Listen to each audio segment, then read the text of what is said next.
Don't fool yourself into thinking you're just a listener. From this moment, you've become part of the story.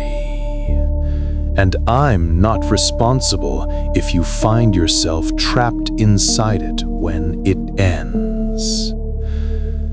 Some tried to escape before you. Others are still stuck.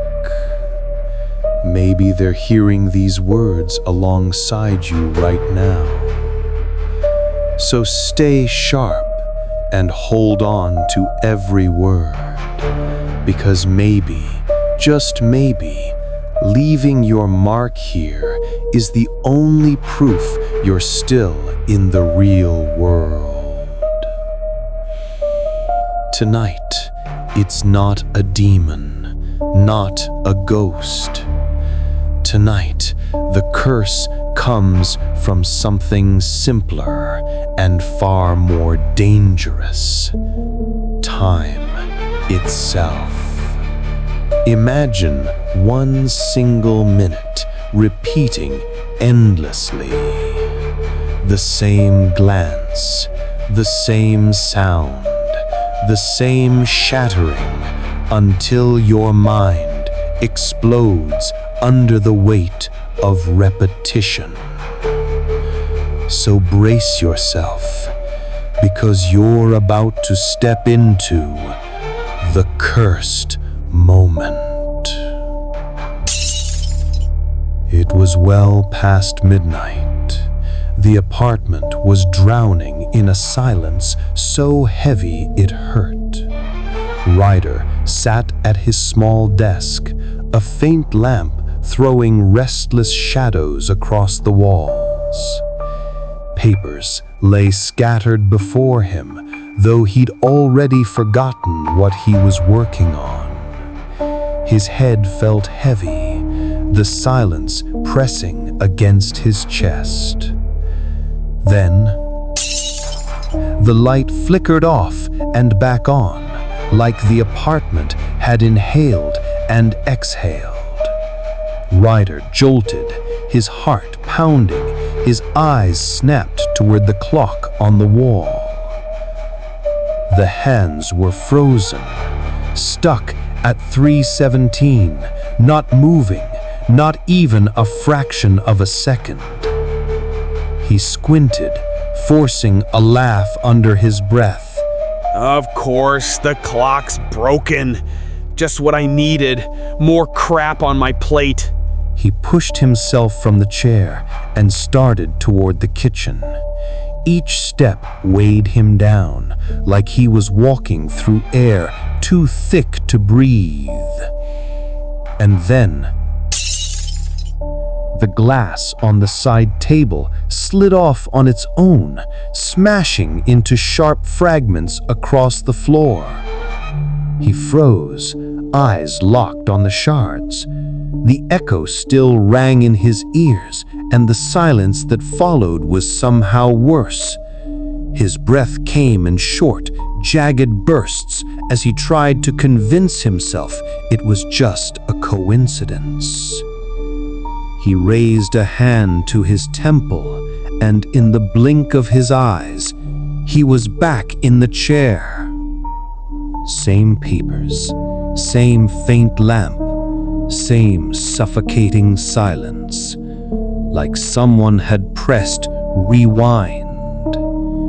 And his eyes darted to the clock, still frozen at 3:17. And then, the glass shattered again. Same sound, same pattern. Ryder stood over the shattered glass, sweat dripping down his forehead.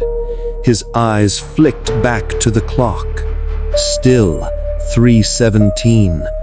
Time wasn't moving. It was dead. He reached out, hand trembling, toward the frozen hands of the clock, and in the blink of his eyes, he was back in the chair. Papers scattered before him, the lamp flickering faintly, the silence returning heavier than before. No, wait. I'm not hallucinating. I've got to try something. He shot up, grabbing the pen from his desk, clutching it so hard his knuckles whitened. His eyes stayed fixed on the glass as he walked toward the kitchen, and then the glass shattered again. But when Ryder looked down at his fist, the pen was gone. The pen? It's gone? And suddenly, he was back at the desk again, the pen lying neatly in place, untouched, as if he had never moved. He screamed, snatched the glass, threw it himself before it could fall. But every attempt reset the moment. The same chair, the same papers, the same glass exploding into shards. The same cursed minute. The sounds multiplied in his head, the glass shattering. His ragged breathing, his hammering pulse, all replaying, layering, growing louder until his ears throbbed in agony. What the hell is happening? What kind of curse is this? Ryder sat in the chair again, the same cursed moment looping. The papers before him, the frozen clock, the flickering light, his ears numb from hearing the glass shatter over and over and over. But this time, as his eyes scanned desperately for anything new, he sensed something in the corner. By the wardrobe, a shadow that didn't belong. He squinted, focused, and then his heart plummeted. It was him. Same face, same clothes, just standing there in the corner, silent, staring back at him. Ryder froze, his body trembling, lips quivering as he stammered out, What? What is that? That's me? He tried to rise, to step closer, but before his foot touched the ground, the moment snapped back. He was in the chair again. His eyes darted to the corner. The double was still there, but this time it was smiling. A wide, cold grin, like it had been waiting for this moment all along. Ryder clutched his head, whispering through gritted teeth, I've lost it. I've really lost it. Or maybe this curse is real. Ryder snapped back into the chair again. He knew the scene by heart now. The frozen clock, the flickering light, the glass about to fall. But his eyes weren't on the table anymore. They were locked on the corner. The double still stood there, that same cold grin stretching across its face. But as Ryder stared, something shifted. A second version of himself appeared. This one lurking just behind the door. What the hell? There's two of me now! The moment reset. Glass shattering. Time rewinding. But this time, 3 doubles, each in a different corner of the room. All of them staring at him, silent. Nothing but his own ragged breathing filling the void. Ryder shrank back in his chair, clutching the desk like it was the only thing keeping him upright. His voice cracked. What's happening to me? What the hell are you? Again the loop snapped. 4 doubles, then 5, then 6. The room shrank around him, suffocating under the weight of faces, his own faces, watching, waiting. The sounds inside his head collided, the glass shattering. his breaths multiplying, the silence itself swelling, crushing him with dread. And then, one of the doubles leaned forward and whispered a single word. "You're not getting out." Ryder's blood turned to ice. The moment reset again. Ryder slammed back into the chair. Tears burned at his eyes, his hands trembling with fury. He shot up, catching the glass before it could fall, his voice breaking into a roar. "This moment, it's not repeating again. You hear me? It's not repeating." He hurled the glass against the wall himself, shards exploding across the floor. But before he could draw breath, he was back in the chair, the glass sitting neatly in place, waiting.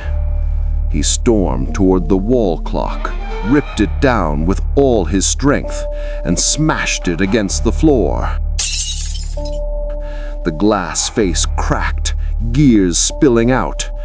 But when his eyes rose, the clock was back on the wall, frozen at 3:17. "No! Let me go! Let me go!" The doubles began to move. One step forward, then another, their eyes glowing faintly in the flickering dark, their smiles unbroken, leaving Ryder to drown in his own collapse. "I'm trapped in this minute. I'll never get out." And then, every single one of them spoke at once, voices overlapping, distorted like a demonic echo. "We're only just beginning." Ryder snapped back into the chair again, ears bloodshot from screaming. But this time, something felt different. The air was heavier, polluted, like even the oxygen had gone rotten. He scanned the room. The doubles stood in their places, as always, but something was wrong. One of their faces was crooked. Its eyes weren't aligned, sliding slightly lower on its skull, like flesh slipping out of place. Ryder swallowed hard, whispering, "My face! Oh God, what's happened to my face?" Another version. Its skin wasn't holding together. The flesh rippled, sliding down like melting wax. Its grin stretched wider and wider until it reached its ears. Ryder staggered back, his chair clattering to the ground, hands shaking as he screamed, "You're not me! You're not me!" The doubles swayed, in unison, their movements jerky and wrong. And then, laughter, low, twisted, but not human. It wasn't coming from throats. It was coming from time itself, from the broken moment.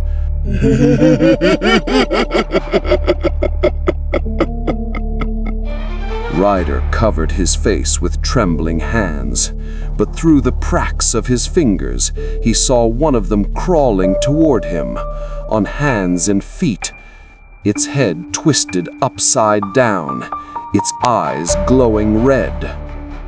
And then, rewind, back in the chair.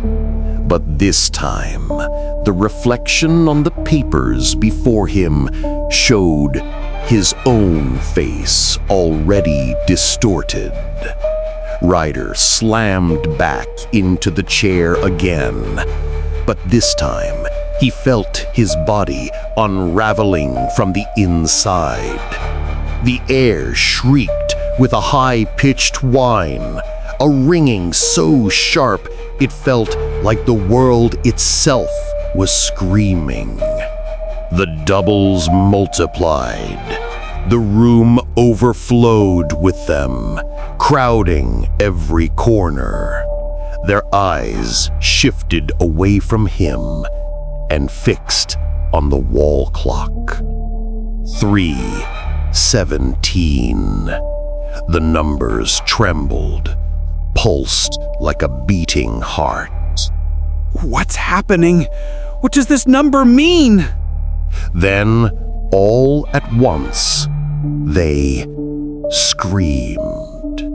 Every version of him, a single, unified howl that split his ears wide open.